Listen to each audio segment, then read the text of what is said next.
when we won after the elections, things seemed normal until I noticed a lot of fighting on social media. A team that we worked with in the campaign under Jubilee, all of a sudden after the elections turned against us. And I would see a lot of negativity on social media, unnecessary attacks on our personalities, on what we were doing in our constituencies. And since some of them are people I knew, I spoke to about 2 of them. And one of them, who I don't want to name because he's one of their senior bloggers to date, opened up and told me we are working from some safe house on Wood Avenue under PS Kibisho. Some of us have been given jobs. We get paid through NIS. And we have been detailed to deal with you people, you that follow William Ruto. So by who? Kibisho. How many are you? The team I'm working with, we are about 17, but I think in total we're about 37 of us. I said, okay, continue. And I told him, please go tell Kibisho, if I am to stop working with William Ruto, the only person who can tell me that is Uhuru Kenyatta. Not Kibisho, not anybody else. Because I have instructions from 2013 by Uhuru Kenyatta to work with William Ruto, his deputy. And I never stopped. The fighting continued. A lot of negative propaganda on social media. You have said things you have not said. It's all over social media. At times it found itself into mainstream media, in newspapers. And I remember around that time I walked to the then deputy president in his office at Harambee Annex. And I told him the information I had. And he said, wachana na watu ya fitina. I told him, Your Excellency, kweli ni watu wa fitina, but maybe you should check whether the president has asked these people, because these are senior people in his government, a principal secretary in his own office. Maybe they have his tacit approval. Maybe you just check. I'll tell you, Sikolia, then deputy president, our current president, dismissed me. Told me, wachana na watu ya fitina, wale ni watu wadogo watafanya nini? When you are told ni watu wadogo by a deputy president, you believe. And I said, okay, watu wadogo, tuendelee. Early 2018, you remember during the great sugar debate, Mercury sugar debate, they posted something on social media that I had said Uhuru Kenyatta is a sugar baron. On a Friday, I think, that Sunday, the president himself called me. I found his missed calls. I was in church when he was calling. He had called about 4 times.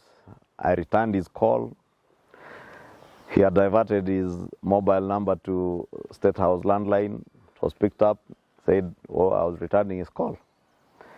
And I was connected to him. When he came on the line, he just said 3 words. Ichungwah, you decided you will fight with me in Kikuyu. I asked him, Your Excellency, when and where? A few weeks before, he had, when he was opening the Kemsa depot on Mombasa Road, Sabina Chege was then the chair of our health committee in Parliament. So when Sabina Chege lined up to receive him, right after the minister and the PS and the ministry officials, she was the next one there, on alighting his vehicle, when he saw Sabina, he told her, we, mutaniona nyinyi. Sabina asked him, Your Excellency, what is the problem? Wewe na huyo Ichungwah wenyu mutaniona. Sabina came and told me.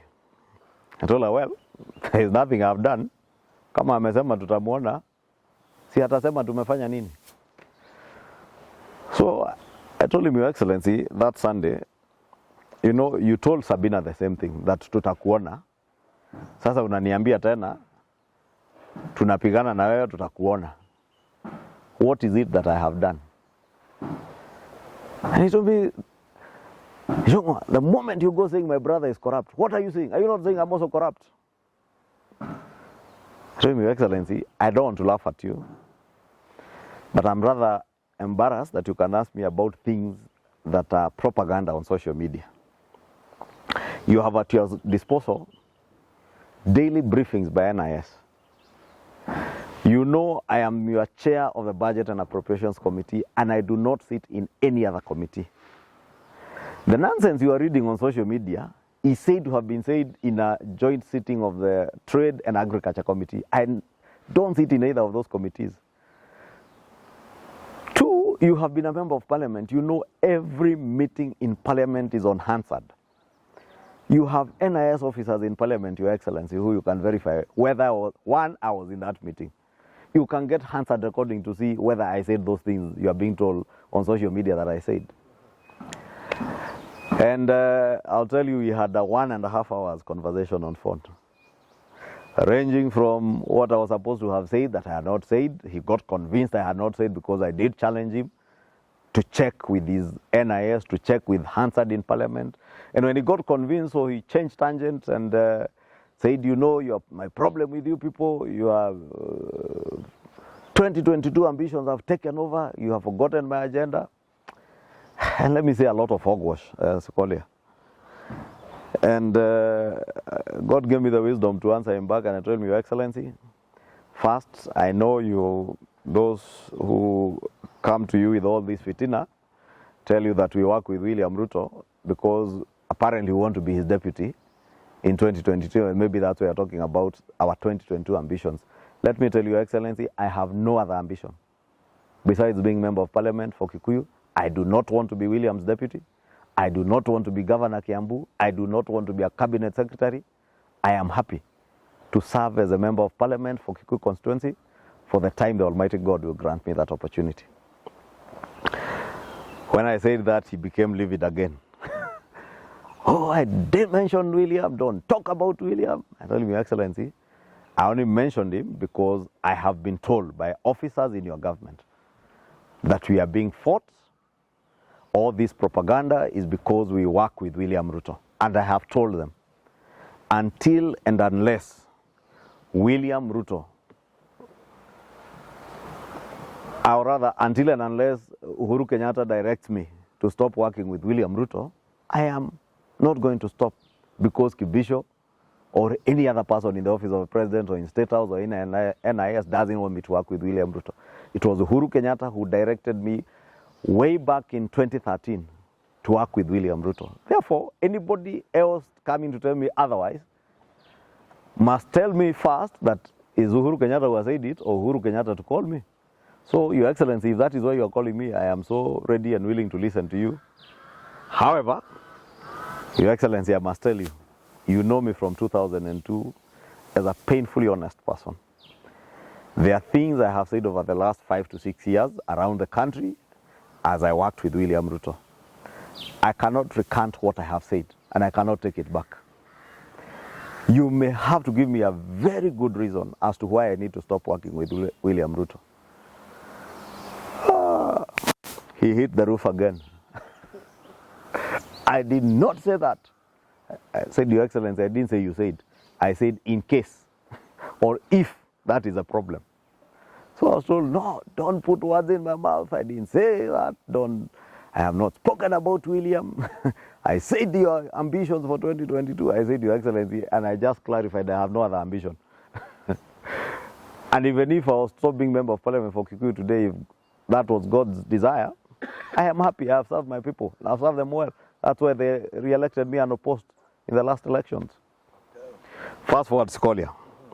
At the end of that conversation, I was told, you have heard me, I have heard you, God bless you. Tufanya kazi. I told him, Your Excellency, tufanya kazi. But rest assured, I shall never betray your cause, especially on the Big Four agenda, because I have said it is a bigger agenda than Uhuru Kenyatta. It is an agenda for Kenya. It is an agenda I went out in the last election to campaign for around the country. That, Your Excellency, I shall never betray you on that agenda, and that is why I have since I took over as chairman budget. I have detailed it in my reports as chair budget, issues to do with the Big Four agenda and how government is losing focus on the Big Four agenda. I have spoken to you on the Big Four agenda. I have requested you to get a meeting of your cabinet and chairs and vice chairs of committees in parliament to align them to that Big Four agenda.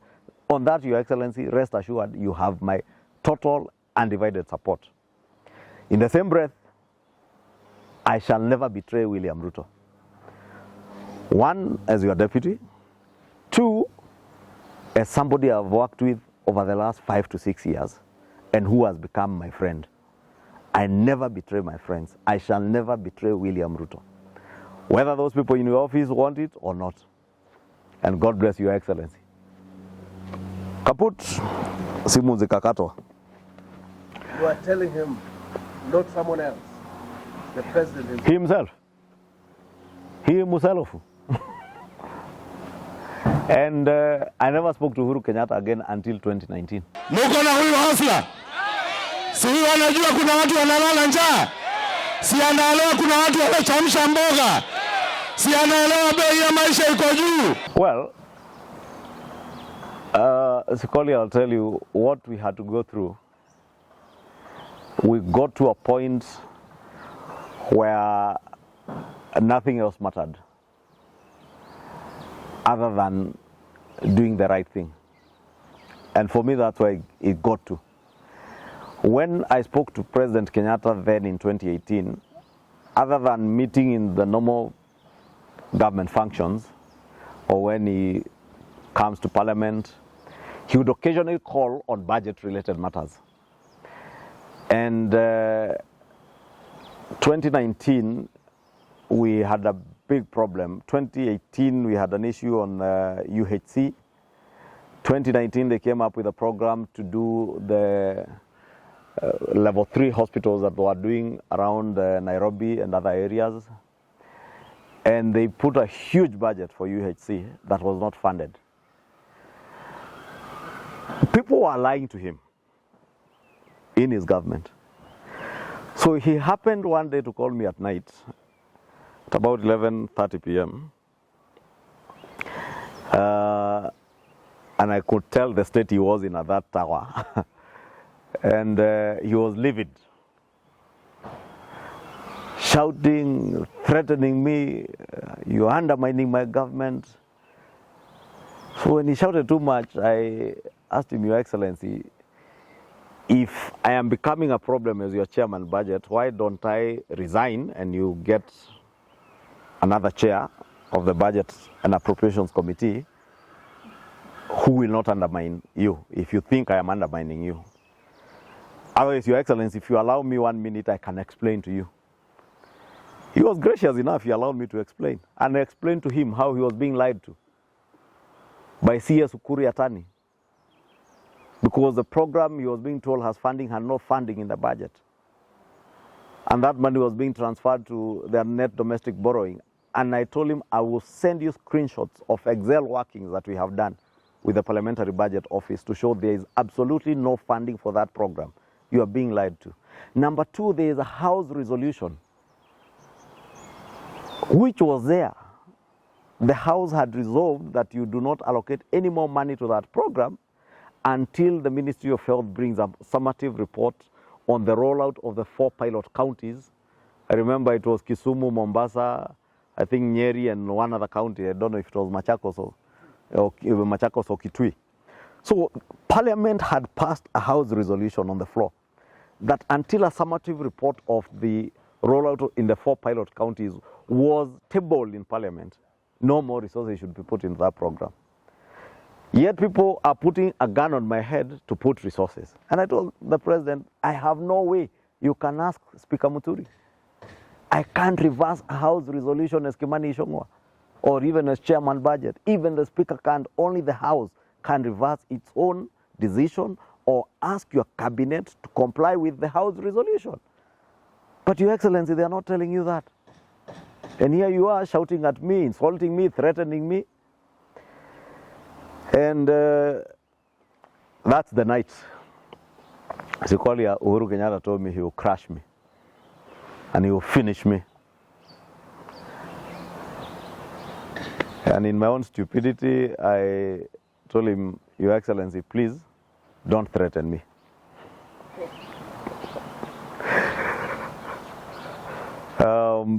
When I said don't threaten me, I could hear him banging the table and telling me, I am not threatening you, I am telling you. I told him, Your Excellency, and I am also telling you, what you're asking me to do is not possible, and I will not do it. I told Ichungwah, utanijua, utaniona, niokomenya, I will crush you. To Your Excellency, with all due respect to you, Your Excellency, I don't want to be disrespectful to you or to your office. I don't appreciate the threats. And Your Excellency, you are the President of the Republic of Kenya. You have no reason to threaten me.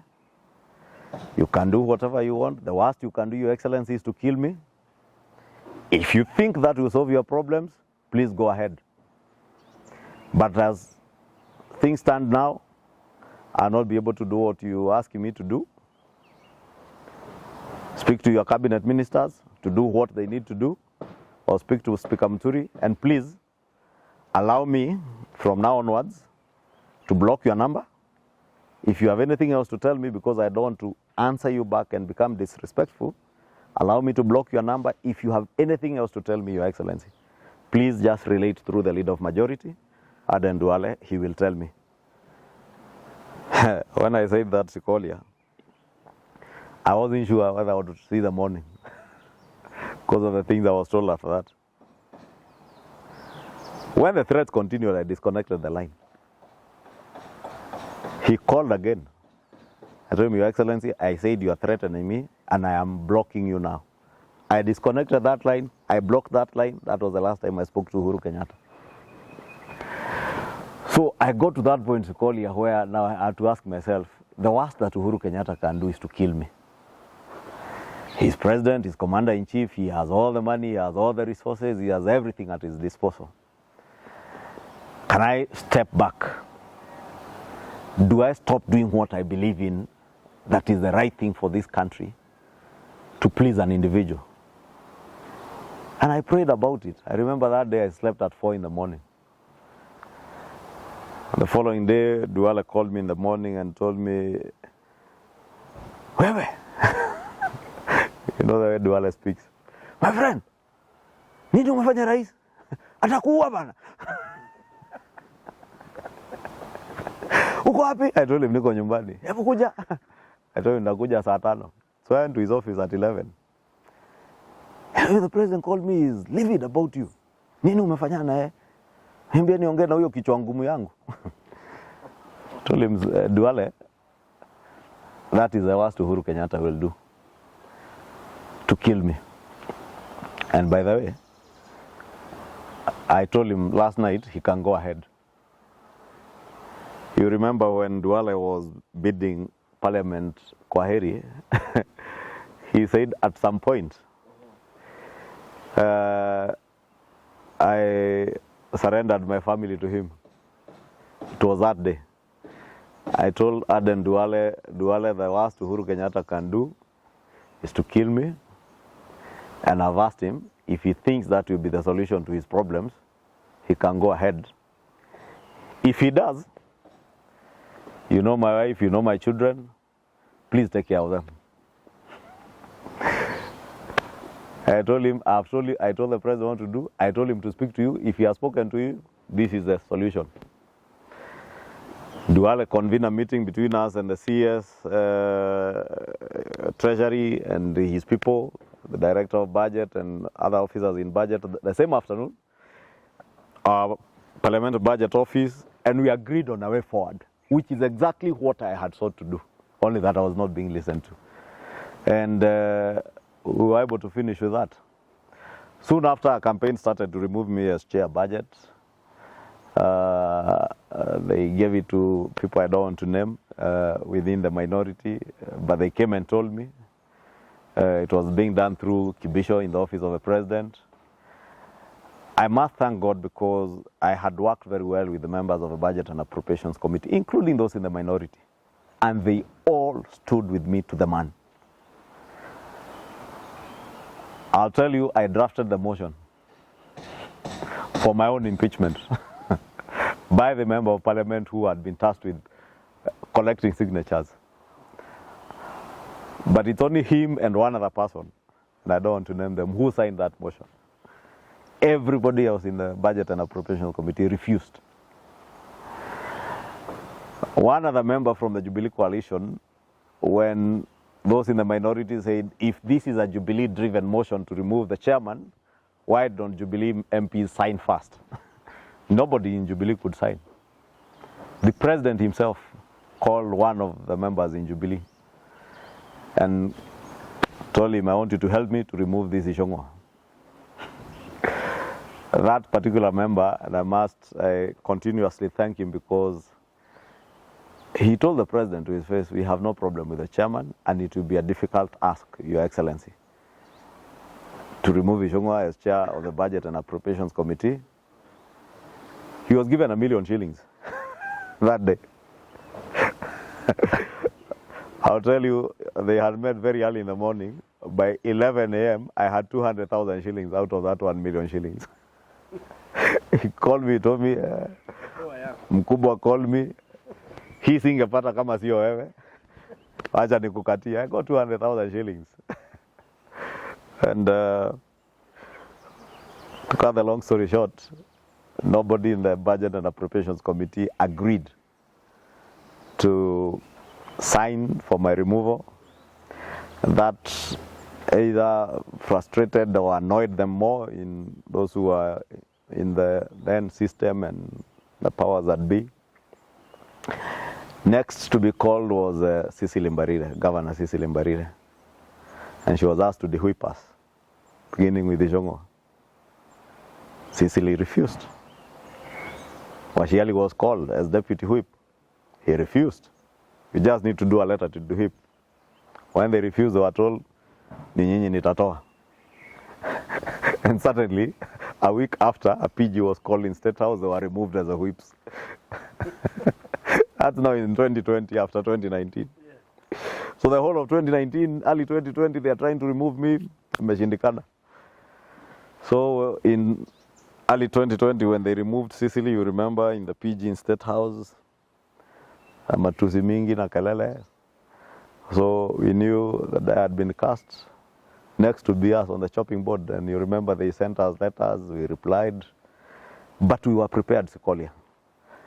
Because I told you why we lived in fear. I personally purposed, after I told Uhuru Kenyatta the worst he could do is to kill me, I purposed I shall never live in fear, and I will do what is right. Whatever comes my way, I will deal with it. Harassment was there.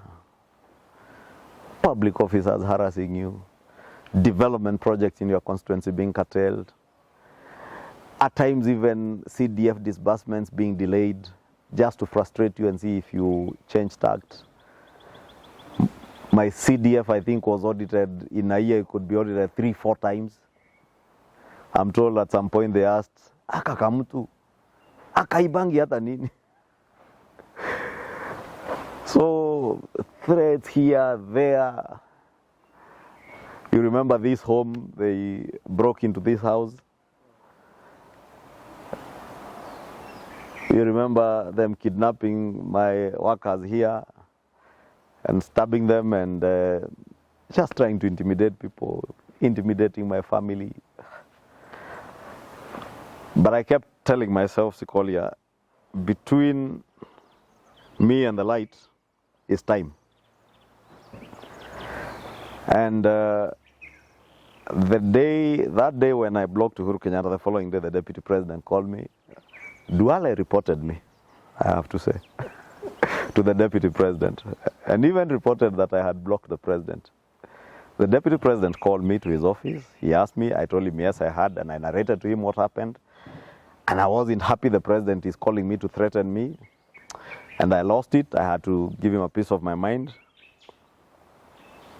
He asked me, kichwa yako ni mzuri? You block the president? I told him, yes, sir. Unblock him. I told him, Your Excellency, since I told him I have blocked him, I will not unblock him. I never want to speak to Uhuru Kenyatta again. The The kind of language he uses when he's speaking to people is condescending, it's insulting. I don't want to answer him back. I want to respect his office. I want to respect him as a person. He's older than me. Therefore, I don't want to be in a situation where I have to talk to him and have to answer him back.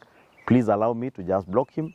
I told him when he has anything to tell me, he can tell you or tell Duale, you will tell me. And the president asked me, so how will you work with him as chair budget? I told him they are trying to remove me. If they do, well and good. I will still have my seat as member of parliament for Kikuyu. But even if they were to remove me as member of parliament for Kikuyu, I will not sacrifice what I believe in over a seat. I will not. And I told the deputy president then, Your Excellency, I think Uhuru Kenyatta will kill me. If he does, I have told Duale to take care of my family and my children. You know my dad, you know my mom. Please help Duale to take care of my family, including my father and mother. And that was it. So Sikolia, just to answer you, it had gotten to that point where it's a matter of life and death. Whether you go forward, you go sideways, or you go backwards, the end result is you either die or you fight on and get freedom. So when we said freedom is coming, Sikolia, we meant it from deep down that freedom was coming. One thing those in Azimio assumed, including President Uhuru Kenyatta, was that the Mount Kenya region would follow a leader even into the sea or into the lake or to hell. But we knew our people are not like that. Our people follow you for your vision and your agenda for them. They followed Uhuru Kenyatta because they believed he had a vision and he had an agenda for them. Uhuru Kenyatta really hurt our people. Whether it's those in business, big business, whether it's those in small business, whether it's those in farming, when President Uhuru Kenyatta allowed state capture to take over the running of the state and allowed private business interests to take control of even formulation of government policy to advantage private business over the greater public good, he hurt the majority of our people in the Mount Kenya region. You will recall, whether it's big business people, the Humphrey Kariukis of this world, the Mary Mongais, the Tabitha Karanjas of this world, every other big business person you saw being harassed, whether it's DCI over this and that issue, whether it's KRA over tax, whether it's KEBS or whichever other government institution, were largely business people from this region. You will recall during COVID, early 2020, at a time people were locked up in Nairobi. People who had immigrated from clash-torn areas in Mayala, in Narok, others from Molo, and came and settled in Embakasi constituency. You remember them being evicted in the wee hours of the night when it was very cold, in the cold season like now. And I remember it was even raining. You remember old grandmothers crying out for help and asking Uhuru Kenyatta, what is it that we did to you to hurt us this much? Those tears,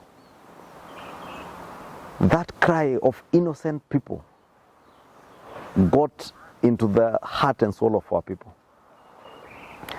Businesses collapsed. Uhuru Kenyatta forgot that he was leading a people and a nation not to serve private interest, but to serve the greater public good. Whether it is our dairy sector, all our dairy processors in this region were destroyed. I think only Fresher in Githongori, Mount Kenya Milk in Meru, I think Pasture in Lari, Githongori also. Very few of them were left operating, and there was spirited effort to take over all those dairy processors. whether it's the banking sector and insurance sector. Those things were hurting people. Number two, our people are a proud people to say they know what they want, they know how to go for what they want, and they never have a leader they will follow blindly. Unlike others who will follow a leader to wherever he will take them. If our people discover you are not taking them in the right direction, they will tell you. And our people told Uhuru Kenyatta, you are not taking us. You remember the famous Jeshi Tigenu slogan. When we spoke those things to Uhuru Kenyatta, he viewed them as insults. When we spoke truth to power, he didn't have the courage to listen to the truth. And that continuously alienated him from the people. And he would be going this way and the people are going this way. That's what gave us that confidence. We knew we had the pulse of our people. We knew we were speaking to the issues that mattered to our people. Whether it is a tea sector, coffee sector, our SME sector, our dairy sector, big and small businesses, we knew we were speaking to the hearts and the souls of our people.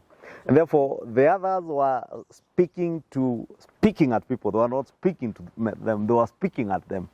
Uhuru Kenyatta was thumb-chesting, saying, I am the one who will decide, I am the one who will show you the direction. Our people are never shown the direction. Our people know what direction they want to take, what path they want to take. They only want a leader who will lead them along the direction they choose for themselves. But you can never thumb-chest and tell the people, I am the one to decide. Even here in a constituency, I never decide. I listen to the people, I offer leadership and guidance on how we go. But I never decide this is the route and push people that way. The people will say that probably the central Kenya region would have thought otherwise if the candidate would have been different. So I keep asking myself, was the problem the Raila candidature or a combination of both Raila and Uhuru Kenyatta? A combination of three things conspired against the candidature of Raila Odinga in the Mount Kenya region. One, when Uhuru Kenyatta abandoned the people in the Mount Kenya region and in the country, the deputy president was there, and he was there with the people. The people identified with him, he identified with them and identified with their problems and their possible solutions to the problems. And he was speaking to the people in the language they understood. President Ruto visited more parts of Mount Kenya region in the last 4-5 years before the elections, more than President Kenyatta visited in the 10 years combined. Even ever since he became even an MP in Gatundu South. Therefore, the close contact that Deputy President William Ruto kept with the people of the Mount Kenya region endeared him to the people. They got to understand him, they got to know what kind of person he is, they got to feel his passion for and his love for them and for development in their region and in the country. And therefore, they were easily able to identify with him than any other candidate. And therefore, I am not of the view, even if Azimio picked any other candidate, the people of Mount Kenya had endeared themselves to the candidature of William Ruto, and William Ruto had endeared himself to the people of the Mount Kenya region. And he had a message and an agenda that the people believed in. Therefore, it was quite difficult. The second thing is the candidature of Raila Odinga did not aid Azimio at all. The people of Mount Kenya have a bone to pick with Raila Odinga as a person. And his character continuously, even now, doesn't do much to help him clean up his image with the people of Mount Kenya. Because they believe he's destructive, they believe he's a threat to the economy and therefore a threat to their economy. And even with the demonstrations and the violence that comes with the demonstrations he's been doing even in the recent past doesn't serve him well with the people of the Mount Kenya region. 3, Uhuru Kenyatta supporting the Azimio candidate was the last nail on the Azimio coffin. For some reason, Uhuru Kenyatta believed he was, and I said it, we kept telling him, you are not a god that we should worship. But he truly believed that the people of the Mount Kenya region should be worshipping either him or the Kenyatta family, and believed that he was a god whose word was law to the people of Mount Kenya. Which was not the case. The people of Mount Kenya viewed President Uhuru Kenyatta as a leader. They had bestowed the honor of leading them, but they had never elevated him to the level of a god that they would worship. We are in this region, you recall, like now here in Kikuyu, this is the pioneer area of the Scottish missionaries. Go to Nyeri, Tomotomo, from here they move there. Go to Meru, the Methodist missionaries, the Presbyterian missionaries settled there. Therefore, you have people who believe in God. And we respect and honor leaders, but we never worship leadership. Uhuru Kenyatta made that fatal mistake of believing that we should either worship him or his family, and that his word would be law, would follow him. The extent to which he hurt the people of Mount Kenya made it so difficult for him to even push a candidate through. You remember we would be threatened, and you asked me that question earlier. Didn't we fear that Uhuru Kenyatta would come and campaign us in our backyards? We were confident. Nobody would listen to Uhuru Kenyatta because of how much he had hurt the people. And because we are with the people all the time, we were getting feedback from the people. Uhuru Kenyatta was getting feedback from people who were lying to him, telling him, Mudhamaki, glory unto Mudhamaki, the king, glory to the king. So we would say glory to our God and glory to the people who have placed us in the positions of leadership we occupy. Okay. Now, ulikuwa unatuma signals kwamba you will not hand over to Ruto. Baadaye ukasema you will hand over to any winner. We want to tell you there is no any winner. There is one winner in this election. The coming into the fold of Musalia Mudavadi and Wetangula, and to an extent even the likes of Alfred Mutua, aided our campaign. Part of the script by Uhuru Kenyatta and his system was to alienate William Ruto at a corner where he would be alone. And in fact, I remember in this region, they were telling the people of this region that this William Ruto you people are supporting is going nowhere. He is all by himself and some young boys, meaning us. Well, and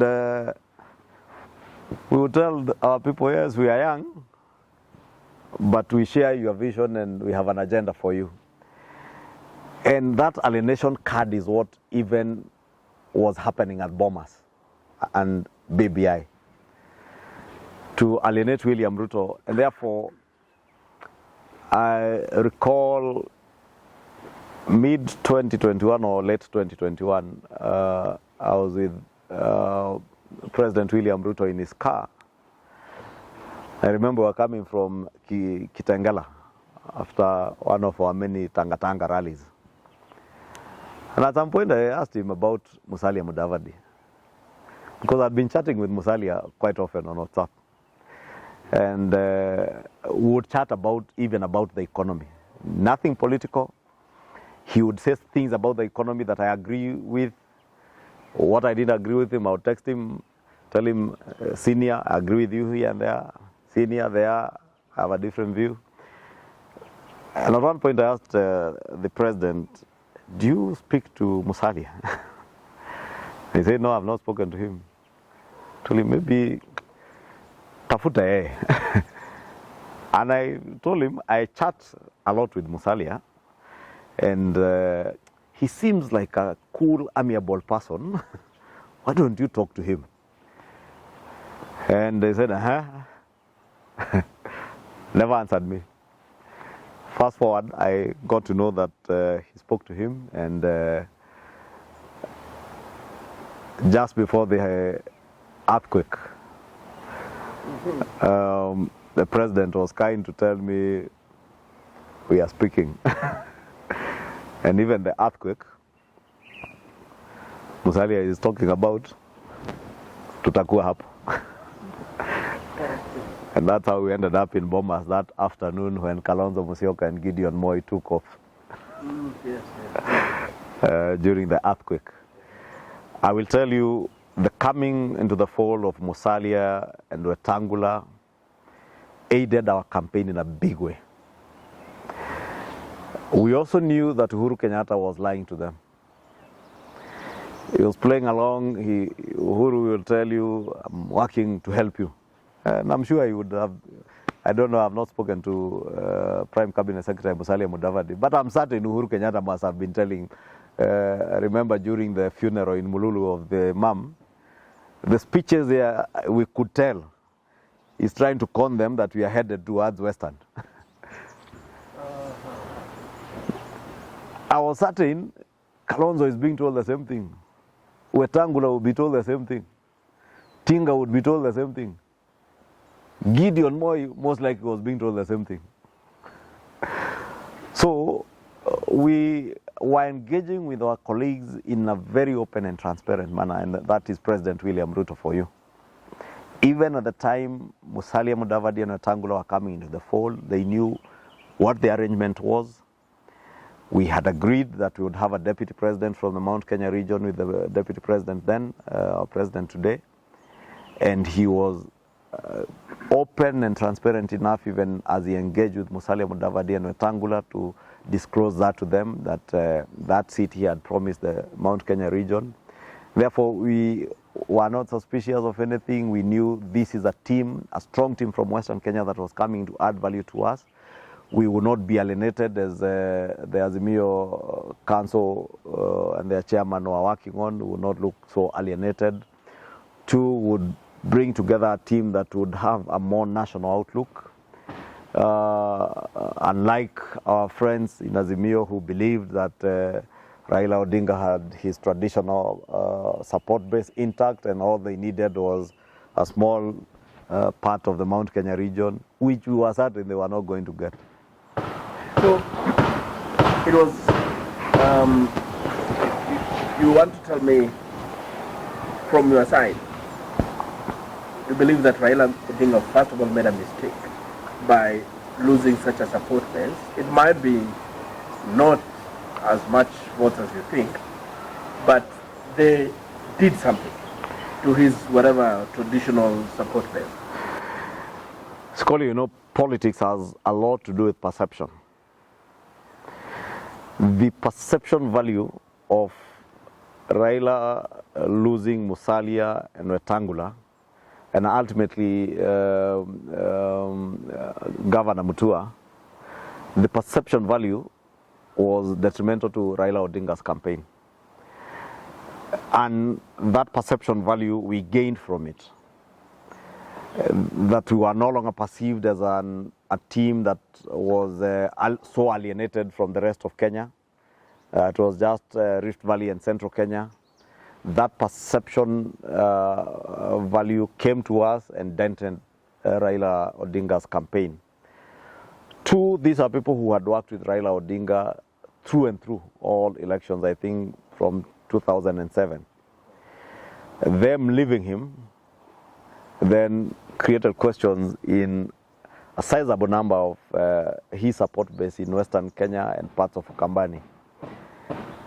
I'll tell you, if we had worked longer with those gentlemen, Prime Cabinet Secretary Musalia Mudavadi, Speaker Wetangula, we would have chipped away more of the Raila Odinga vote. And that tells you where 2027 will find Raila Odinga if he's a candidate in Western Kenya.